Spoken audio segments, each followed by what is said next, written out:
هذا الشخص أمس أساء لرموز البلد، على الأقل الرياضيين منه، تكلم كلام جارح.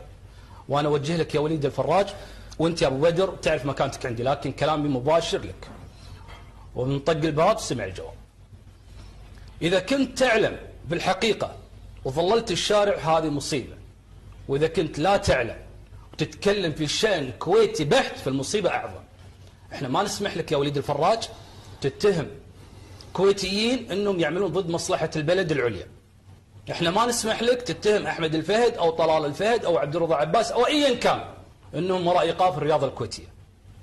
عندنا خلافات نعم، احنا نحلها واحنا قادرين على حل هذه الازمة الرياضية، ولكن التضليل اللي حصل في البرنامج امس هذا امر دخيل على الاعلام السعودي. احنا نحترمكم ونقدركم، نقدر MBC برو، نقدر MBC اكشن، ونقدرك انت شخصيا، ولكن التضليل اللي طلع منك امس هذا لابد انك تعتذر. احمد الفهد وطلال الفهد هذول رموز للرياضه الكويتيه، واي شخص كويتي احنا ما نقبل عليه. نعم احنا نختلف، احنا اخوان بيننا نختلف، واحنا قادرين على حل ازمات دول العالم، مو على ازمه كويتيه بسيطه مثل اختلاف قوانين محليه مع قوانين دوليه. انت قاعد تقول لي في الاعلام انه والله طاحت الريحه وخلاص انه الازمه وخلصونا. ولو كنتوا عندنا بالسعوديه هذه كلمه ما تيجي، ما يصير، هذا الامر مش مقبول. انتقد من حقك، احنا ننتقد ونقبل النقد ما دام شخصيات عامه الكل يتحمل هذا النقد، لكن الاتهام ما يجوز.